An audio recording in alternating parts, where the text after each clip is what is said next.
सास बिना बहू की दिवाली शॉपिंग और सफाई सजावट। अरे ओ कलमोही, कब से घर गंदा पड़ा है, जल्दी जल्दी हाथ चला, अभी बहुत काम है।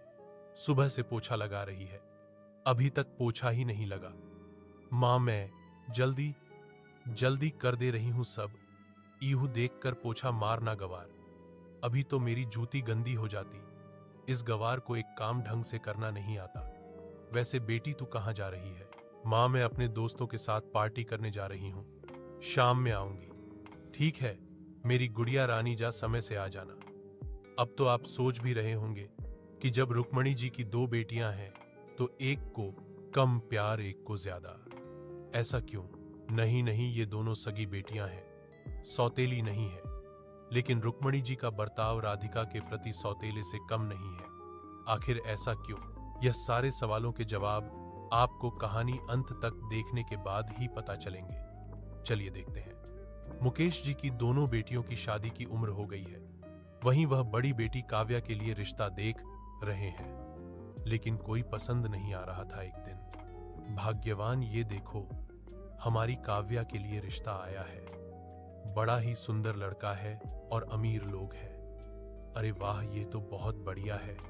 लेकिन एक दिक्कत है, लड़के की फैमिली में कोई औरत नहीं है, सिर्फ मर्द ही मर्द है। मतलब 6 बेटों को जन्म देने के बाद कमलेश जी की पत्नी स्वर्ग से धार गई। बेटी की लालसा थी, वह अधूरी रह गई। 6 बेटों को कमलेश जी ने अकेले ही पाला।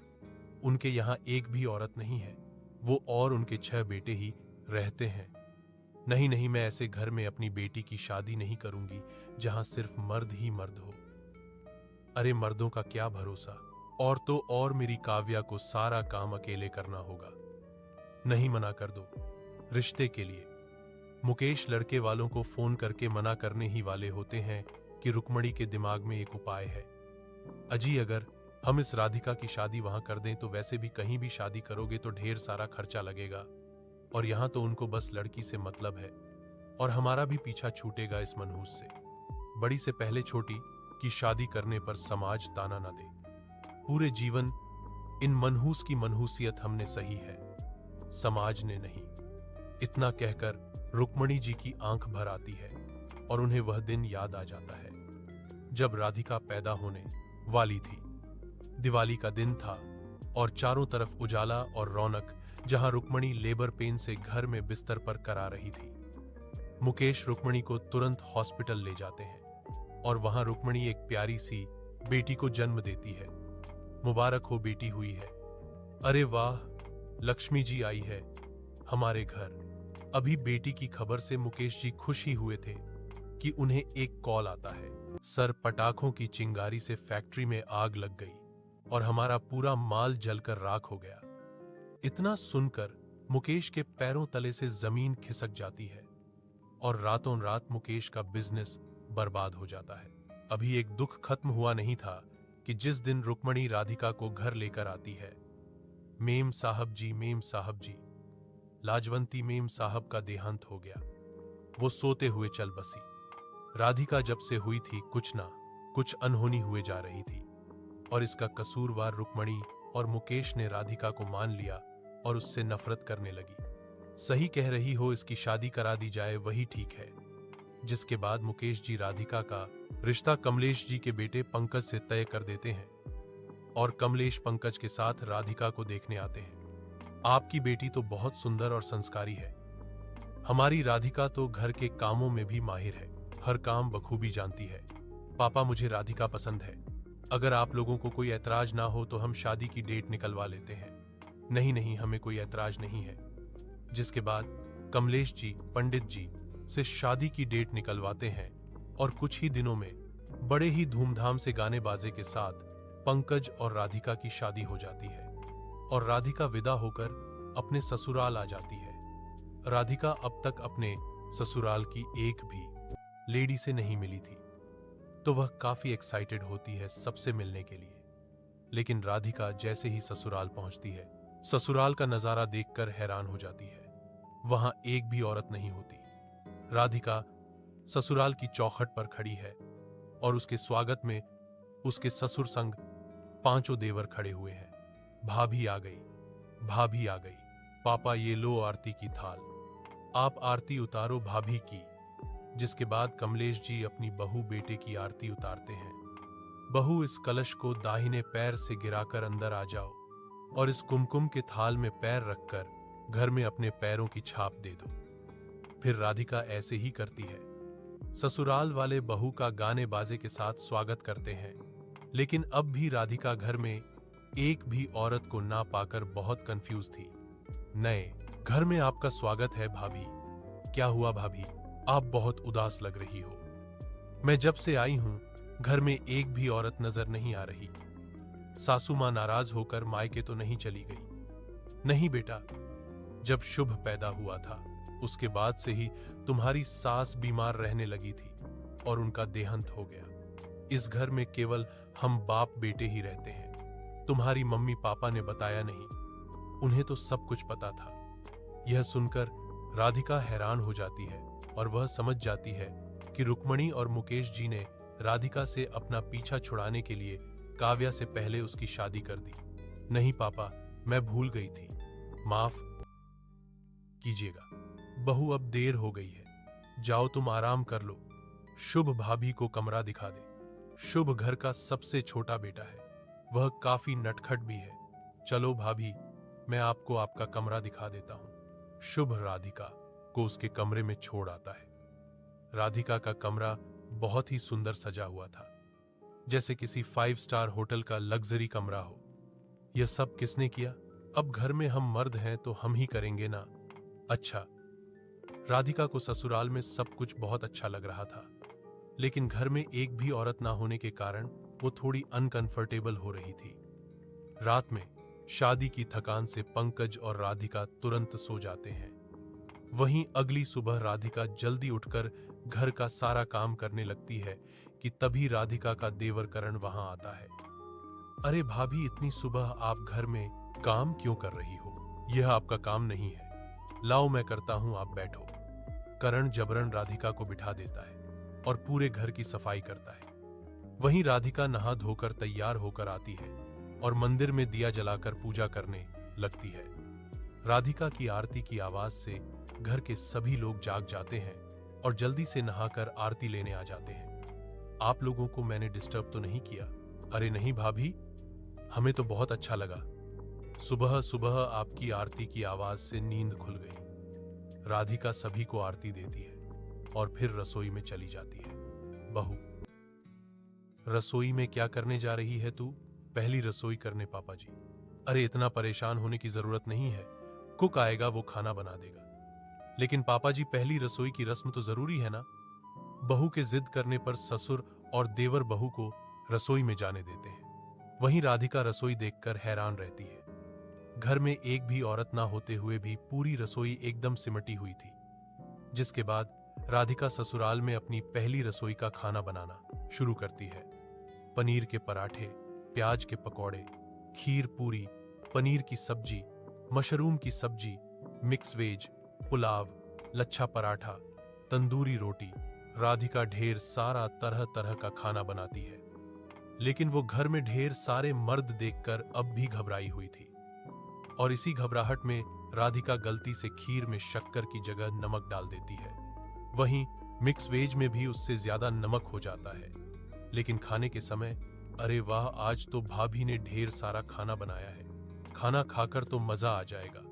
इसकी मां थी तब इतना सारा खाना बनाती थी, अब तो दिन में एक सब्जी रोटी या चावल बना ले वही बहुत है। राधिका चेहरे की घबराहट छुपाकर मुस्कुराकर सभी के लिए खाना परोसती है। भाभी आप बैठो, मैं खाना परोसता हूं, आप तकलीफ मत करो। नहीं नहीं देवर जी, मैं कर रही हूं, आप चिंता ना करो। देवर ससुर के मना करने पर भी राधिका नहीं मानती और खाना परोसती है। वहीं सभी राधिका का बनाया खाना खाकर बहुत तारीफ करते हैं।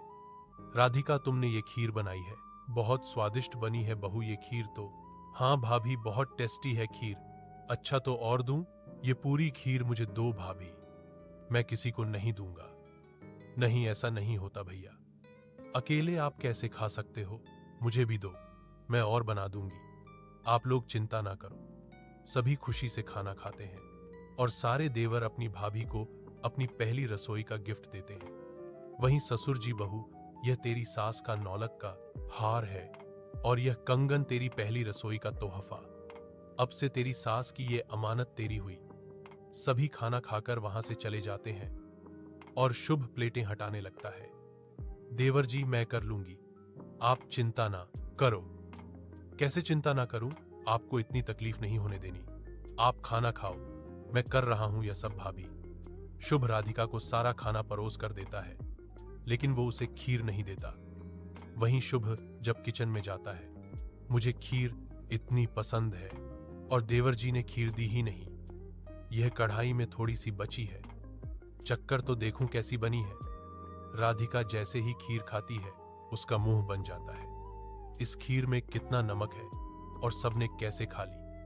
राधिका जैसे ही बाकी का खाना खाती है, सब्जियों में भी नमक ज्यादा था। ये देखकर राधिका को आंसू आ जाते हैं। पता नहीं सबने कैसे खाया ये खाना, मुझसे तो एक निवाला ना जाए। ससुराल वालों का प्यार देखकर राधिका को अपने मायके की पुरानी बात याद आ जाती है। Oh it's so oily. मां, ये मुझे इतना तेल खिलाकर मोटी करना चाहती है। क्या रे कलमुही, तेरे पापा तेल की खेती नहीं करते जो सब्जी में इतना सारा तेल डाल देती है? और यह क्या, यह कोई रोटी है इतनी मोटी? अगली बार अगर खाना ढंग से नहीं बनाया तो रोटी के चिमटे से तुझे ही गैस पर सेक दूंगी। अरे आपने ये खीर क्यों खाई भाभी? अब देखो कैसे रो रही हो। आप ये खाना मत खाओ, मैं आपके लिए कुछ बना देता हूं। जब आप लोग खा सकते हो तो मैं क्यों नहीं, मैं भी यही खाऊंगी। आज राधिका को ससुराल में वो अहमियत, वो प्यार मिला था जिसके लिए वो मायके में तरसती थी। ऐसे ही दिन बीतते हैं। राधिका ससुराल में केवल मर्द होने से घबराई रहती, लेकिन उसके ससुरपति देवर सभी उसका बहुत ख्याल रखते हैं। आए दिन सभी राधिका के लिए कोई ना कोई तोहफा लाते और शाम में ऑफिस से आते समय कभी आइसक्रीम तो कभी चाट पकौड़े लेकर आते। पापा जी, इसकी क्या जरूरत थी? तू इकलौती बच्ची है मेरी, अब तेरे लिए इतना ना करें तो किसके लिए करें? अब जल्दी से ये आइसक्रीम खा ले, वरना पिघल जाएगी। ससुर का प्यार देखकर एक बार फिर से राधिका को मायके की याद आती है। पापा, मुझे भी आइसक्रीम चाहिए। मेरे पास पैसे नहीं है आइसक्रीम के लिए। पापा, मुझे कॉर्नेटो चाहिए। मेरी बेटी को कॉर्नेटो चाहिए, अभी दिलाता हूं। भैया, एक 100 वाली कॉर्नेटो दे देना और एक 10 वाला चोकोबार। राधिका कॉर्नेटो देखकर ललचाती है, लेकिन फिर चोकोबार में ही खुश हो जाती है। बहू कहां खो गई? कहीं नहीं पापा जी। राधिका को उसके ससुराल में बहुत प्यार मिलता था। ऐसे ही दिन बीत रहे थे। एक दिन जब बहू छत पर कपड़े फैला रही थी, अरे तुम पंकज की बीवी हो ना? जी बेचारी, तुम इस परिवार में कैसे टिक गई? यहां तो एक औरत टिकने को राजी नहीं। पहले कमलेश भाई साहब की बीवी मर गई, फिर जितनी भी नौकरानी आती है भाग जाती हैं। मुझे तो इस घर के मर्दों पर भरोसा नहीं। तुम्हारे माँ पापा ने बहुत गलत घर में रिश्ता देख लिया।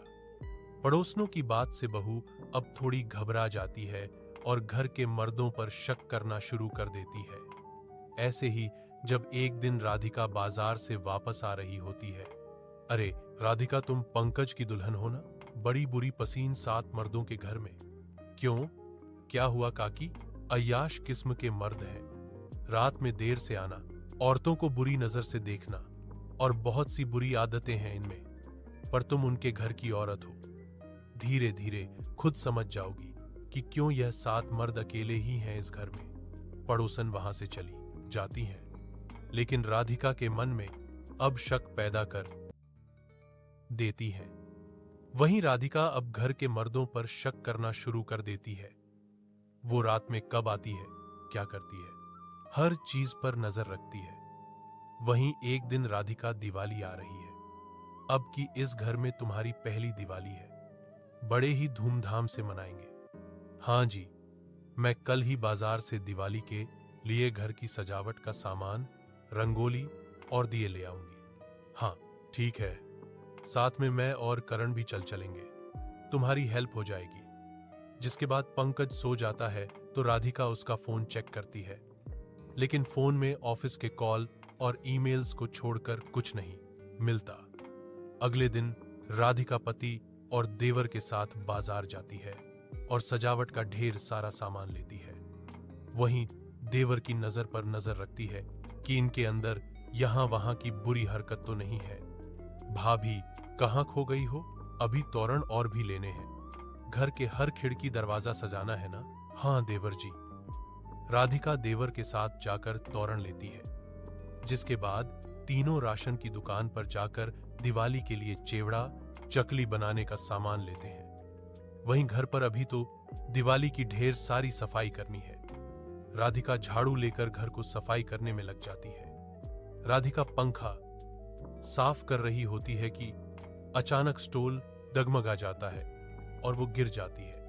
किसने कहा था तुम्हें यह साफ सफाई करने के लिए? हाँ, लग गई ना? अब बैठो चुपचाप, अब आप आराम करो। तो हम घर की सफाई करते हैं, जिसके बाद पांचों देवर और पंकज मिलकर राधिका की घर की सफाई में मदद करते हैं और घर का कोना कोना साफ करते हैं। फिर राधिका घर के पर्दे बदलने लगती है। अरे लाओ भाभी, मैं इसे वॉशिंग मशीन में धुलने लगा देता हूं। अरे बहू, यह ले, मैं नए पर्दे भी ले आया। राधिका घर के सारे पर्दे बदलती है, जिसके बाद राधिका के सारे पर्दे बदलती है। देवर घर में तोरण लगाते हैं और घर के बाहर लाइटिंग करने में मदद करते हैं। वहीं राधिका देखती है कि जहां दिवाली के मौके पर बाकी लोगों के घर में औरतें अकेले काम कर रही हैं, वहीं उसके देवर, पति, ससुर सभी उसकी मदद कर रहे हैं। मैं कैसे अपने घर के लोगों पर शक कर सकती हूँ? बाकी औरतें अकेली कितनी परेशान हो रही हैं, हर काम खुद कर रही हैं, और इस घर में तो मेरे मायके से ज्यादा सुख है। कोई मुझे एक काम भी नहीं करने देता और सब अपने काम से काम रखते हैं। अरे भाभी कहाँ खो गई? देखो लाइटिंग कैसी लग रही है, बहुत सुंदर सजी है देवर जी। चलो घर की साफ सफाई, शॉपिंग और लाइटिंग तो हो गई, लेकिन अभी तो चिवड़ा चकली बनानी है। हाँ, मैं तो चिवड़ा बनाऊंगा। हाँ, शुभ चिवड़ा अच्छा बनाता है। तो मतलब मेरी किचन से भी छुट्टी? अरे नहीं नहीं, गाइडेंस तो चाहिए ना भाभी। सभी रसोई में जाते हैं। जहां कोई चिवड़ा भूनता है तो कोई गुजिया का मसाला बनाता है, कोई गुजिया का आटा लगाता है और कोई चकली बनाता है। इसी तरह सभी देवर मिलकर दिवाली की तैयारियों में अपनी भाभी राधिका की मदद करते हैं। भाभी, यह चिवड़ा टेस्ट करके बताओ, तीखा बराबर है ना? हम, यह तो बहुत टेस्टी है। चिवड़ा खाती राधिका को फिर से मायके की याद आती है। चिवड़ा की कितनी बढ़िया खुशबू आ रही है, थोड़ा सा खा लेती हूं। राधिका जैसे ही चिवड़ा खाती है, रुक्मणी जी वहां आ जाती हैं और राधिका को चिवड़ा खाते देख लेती है। मुझसे बिना पूछे तूने चिवड़ा कैसे खाया? मैंने यह काव्या के लिए बनाया था। रुक, तुझे अभी बताती हूं। इतना कहकर रुक्मणी राधिका के मुंह में मिर्च ठूस देती है, जिससे छोटी सी राधिका चिल्ला उठती है, मां ये बहुत तीखा है, पानी दो मां, बहुत तीखा है। भाभी कहां खो गई? भाभी को चिवड़ा कुछ ज्यादा ही पसंद आ गया। क्यों भाभी? वाकई बहुत टेस्टी था। सब आपकी मेहनत का नतीजा है। आप लोगों ने मुझे कोई काम करने भी दिया, सारा काम खुद कर लिया। मैं तो बस बता रही थी। बेस्ट गाइडेंस ही तो मस्त है ना भाभी, तभी तो चीजें बढ़िया होती है। देखो, चकली और गुजिया भी रेडी हो गई, बस इसे तलना है। लाओ, अब इसे मैं कर देती हूं। जिसके बाद राधिका चकली और गुजिया तलकर उसे एयर टाइट कंटेनर में पैक कर देती है। शाम में, अजी चलो सबके लिए दिवाली के कपड़े ले आते हैं, कल दिवाली है ना? हाँ हाँ चलो। जिसके बाद पंकज और राधिका बाजार जाकर सबके लिए दिवाली के कुर्ते लेते हैं और राधिका सबके लिए सुंदर सुंदर कुर्ते लेती है। वाओ भाई, फिर तुम्हारी चॉइस तो लाजवाब है। सबको यह पसंद तो आएगा ना? पसंद नहीं, बहुत पसंद आएगा। राधिका और पंकज सभी के लिए कपड़े लेकर घर जाते हैं और राधिका सभी को उनके लिए लाए कपड़े देती है। वाह भाभी, यह तो बहुत ही ज्यादा सुंदर है। भाभी की पसंद तो बेस्ट है। हर दिवाली से बेस्ट कुर्ते हैं इस बार। कुर्तों के साथ मैं आप लोगों के लिए यह ब्रोच भी लाई हूं। आप लोग इसे लगाना बहुत सुंदर लगोगे। सारे देवर अपनी भाभी का धन्यवाद करते हैं। ससुर जी, ये ब्रोच और कुर्ता आपके लिए। थैंक यू बेटी। तूने अपने लिए कुछ नहीं लिया क्या? मेरे पास तो ऑलरेडी बहुत कपड़े हैं। दिवाली रोज रोज नहीं आती। रुक, मैं तेरे लिए कुछ लेकर आता हूं। जिसके बाद कमलेश जी अपने कमरे में एक बड़े से बक्से से अपने स्वर्गवासी पत्नी की साड़ी निकाल कर लाते हैं, जो बहुत ही सुंदर होती है और काफी हैवी भी। यह गहने और यह साड़ी कल तू ही पहनेगी बहू। थैंक यू पिताजी। फिर सभी सोने चले जाते हैं। अगले दिन राधिका जल्दी उठकर घर का सारा काम निपटाती है और लक्ष्मी पूजन के लिए फूलों की माला बनाती है। जिसके बाद वह घर के बाहर एक बड़ी सी रंगोली बनाती है, जिसमें उसके देवर भी उसकी मदद करते हैं। और शाम में राधिका सास की साड़ी पहनकर बढ़िया से तैयार होती है। और जब सभी तैयार होकर आते हैं तो एक पल को उन्हें राधिका में अपनी स्वर्गवासी मां नजर आती है। भाभी मां, आप तो एकदम मां के जैसी दिख रही हो आज। अब की दिवाली सबसे बढ़िया हो गई। फिर सभी मिलकर दिए जलाते हैं और साथ में लक्ष्मी पूजन करते हैं और बाहर जाकर पटाखे फोड़कर बड़े ही उत्साह से दिवाली मनाते हैं। पांचों देवर पति और ससुर के बीच में आज राधिका को उतना अपनापन महसूस हो रहा था जितना उसे अपने घर में कभी महसूस नहीं हुआ। वहीं पड़ोसन ने राधिका को देखकर जल भुन रही थी। देखो तो इतने मर्दों के बीच में कैसे दिवाली मना रही है राधिका बहू। हाँ, क्या करना जिसका ससुराल वो जाने। राधिका मिठाई लेकर वहां जाती है। हैप्पी दिवाली आंटी जी। वैसे सुनो, मेरे घर के आदमियों से अच्छा अपने घर के मर्दों पर ध्यान दो, जो आस पड़ोस में नजर रखते हैं और अपनी बीवियों पर ध्यान नहीं देते, वरना अकेले दिवाली की तैयारी ही ना करनी पड़ती। हैप्पी दिवाली, आपके लिए मिठाई लाई थी। इतना कहकर राधिका दिवाली की मिठाई देकर वहां से चली जाती है। वहीं पड़ोसनों को खुद के लिए की पर बहुत शर्मिंदगी की होती है। कहां गई थी बहू? पापा जी पड़ोसियों को दिवाली विश करने गई थी। जिसके बाद राधिका अपने ससुराल वालों के साथ मिलकर बड़ी ही धूमधाम से दिवाली मनाती है। आज पूरे मोहल्ले में सबसे ज्यादा रौनक राधिका के बिना सास के ससुराल में थी। पूरा घर लाइट और दियों से चमक रहा था। वहीं सभी दिवाली की मिठाइयों और फरात खाकर खुशी से दिवाली मनाते हैं। तभी पंकज को एक कॉल आता है। अच्छा, ओके, अच्छा। ओ नहीं, आप चिंता मत करो, सब हो जाएगा। Okay, thanks for calling. क्या हो गया बेटा? सब ठीक तो है ना? मुझे पता था, मैं मनूस हूं। आज नहीं तो कल दिक्कत आनी ही थी। हाँ गई। कैसी दिक्कत और रो क्यों रही हो? आज तो खुशी का दिन है मैडम। हमें एक बहुत बड़ी डील मिली है। सब तुम्हारी वजह से। तुम तो हमारे घर की लक्ष्मी हो। यह सुनकर राधिका के आंसू नहीं रुकते। जहां मायके वाले उसे कुलक्ष्मी कहते थे, आज ससुराल वालों ने उसे लक्ष्मी का दर्जा दिया था। ऐसे ही दिन बीतते हैं। राधिका खुशी से अपने ससुराल में रहने लगती है। रोहित की भी शादी की उम्र हो चुकी थी, इसलिए कुछ दिनों बाद कमलेश जी अच्छे घर का रिश्ता देखकर रोनित की भी शादी कर देते हैं, जहां राधिका बड़े ही धूमधाम से अपनी देवरानी रोशनी का स्वागत करती है। ससुराल में राधिका पहली औरत थी और बड़ी भी, जिस कारण सभी राधिका की सुनते थे। यह बात रोशनी को पसंद नहीं आती थी। एक दिन, अजी शाम को मुझे मेरी फ्रेंड के घर पार्टी में जाना था, प्लीज जल्दी आना, साथ में चलेंगे। रोशनी, मुझे ऑफिस में बहुत काम है, तुम अकेले चली जाना। कार तो है ही ना। वहीं थोड़ी देर बाद देवर जी शाम को जल्दी आ जाना। आपके भैया देर से आएंगे ना, तो बाजार जाना था, मुझे थोड़ा सा काम था। ठीक है भाभी। इतना कहकर रोहित वहां से चला जाता है।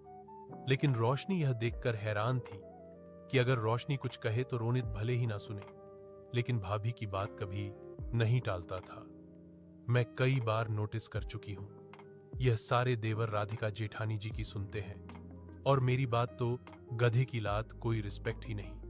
यह एक औरत पहले 7 आदमियों के बीच अकेली ही थी। कुछ गड़बड़ तो नहीं? हाँ, वरना कौन इतना सुने किसी की। रोशनी अपने मन में उलझुल चीजें बिठा लेती है और राधिका और घर की बाकी मर्दों पर शक करने लगती है।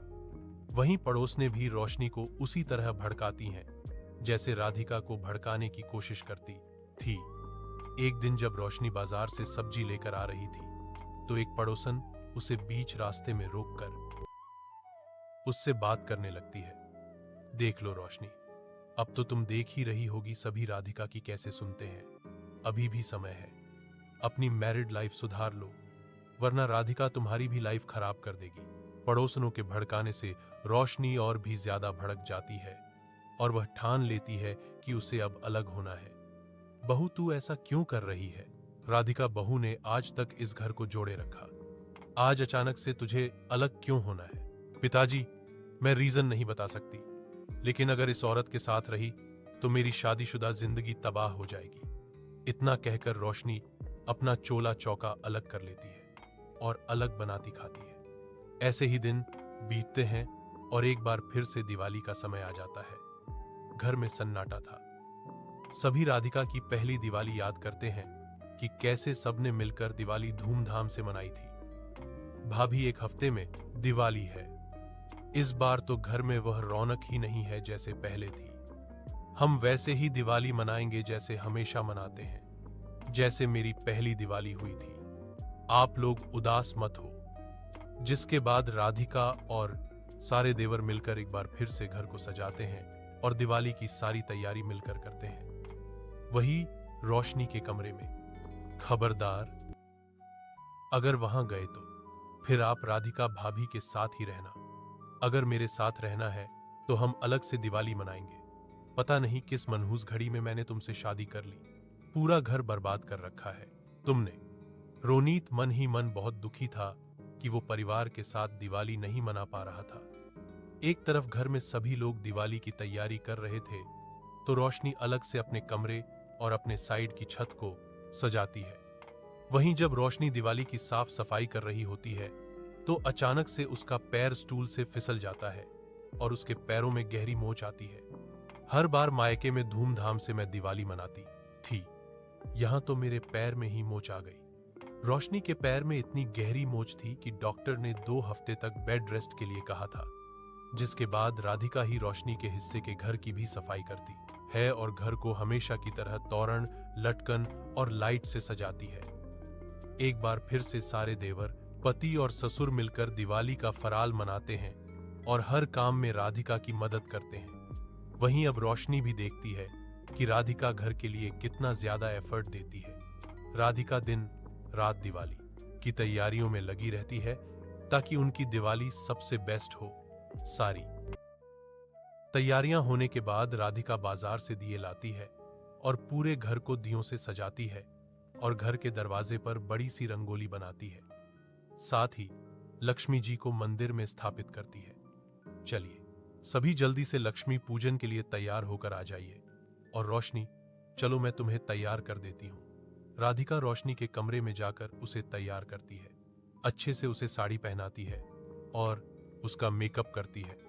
दीदी, मैंने आपको इतना बुरा भला कहा, फिर भी आप मेरी सेवा क्यों कर रही हो? क्योंकि जिस दौर से तुम गुजर रही हो उसी दौर से मैं भी गुजरी हूं। आज पड़ोस वालों ने मुझे भी खूब भड़काया कि इस घर के मर्द अच्छे नहीं हैं, इसीलिए यहाँ कोई औरत नहीं है। यह लोग अय्याश हैं और पता नहीं क्या क्या। लेकिन जब मैंने इस घर में अच्छाई पाई तब मुझे रियलाइज हुआ कि कमी घर के मर्दों में नहीं है, यहाँ के पड़ोसियों में है। मेरे मायके में कभी मुझे सम्मान और प्यार नहीं मिला जितना प्यार इस घर के लोगों ने मुझे दिया। सब मिलकर काम करते हैं, कभी आपको किसी चीज के लिए प्रेशराइज नहीं किया जाता। अब राधिका की बात सुनकर रोशनी को एहसास होता है कि जो भी वह सोच रही थी सब लोगों के भड़काने पर और सब कुछ उसके मन का वहम था। माफ करना दीदी, मुझसे बहुत बड़ी गलती हो गई। मैंने जाने अनजाने में आपको और घर वालों को बहुत दुख दिया है। कोई बात नहीं, चलो अब तुम रेडी हो गई, मैं भी रेडी हो जाती हूँ। अभी तो लक्ष्मी पूजन करना है, फिर पटाखे भी तो फोड़ने हैं। जिसके बाद राधिका अपने कमरे में जाकर तैयार हो जाती है और दोनों देवरानी जेठानी मिलकर दिवाली के दिन लक्ष्मी मां की पूजा करते हैं, साथ में दीप जलाते हैं और मिठाइयां बांटकर दिवाली मनाते हैं। आज घर में फिर से पहले की तरह रौनक आ गई थी। सारी पड़ोसनें दूर से झांक रही थी। देख रही हो कैसे देवरानी जेठानी खुशी से दिवाली मना रही हैं। वहां तो सजावट भी कितनी अच्छी हुई है। जब घर के लोग एक हो गए तो हम यहां फालतू में क्यों जल रहे, हम भी चलते हैं। सारे पड़ोसनों को भी अब इस बात का एहसास था कि वह कितना भी इस घर में आग लगा लें, लेकिन उनकी फूट डालो राज करो कि कूटनीति कभी काम नहीं आएगी। आइए जी आइए, हैप्पी दिवाली। हैप्पी दिवाली बेटा। आंटी जी हैप्पी दिवाली। वैसे अगर आग लगाने आई हैं तो ये तो नहीं होगा, दिवाली मनाने आई है तो मोस्ट वेलकम। नहीं नहीं, हम ऐसा थोड़ी ना करते, हम तो खुशियों का त्योहार मनाने आए हैं। अब पड़ोसनों को भी अपनी गलती का एहसास था, जिसके बाद दोनों बहुएं मिलकर खुशी से दिवाली मनाती हैं। हैप्पी दिवाली दोस्तों। तो देखा आपने कैसे हमने साज बिना दिवाली की शॉपिंग, सजावट और सफाई कर दी, घर के साथ मोहल्ले की जल कुकड़ी औरतों की भी। हाँ, दिवाली तो खुशियों का त्योहार है, यहां बुराई का अंत ही होता है। आपको और आपके समस्त परिवारजन को हैप्पी दिवाली।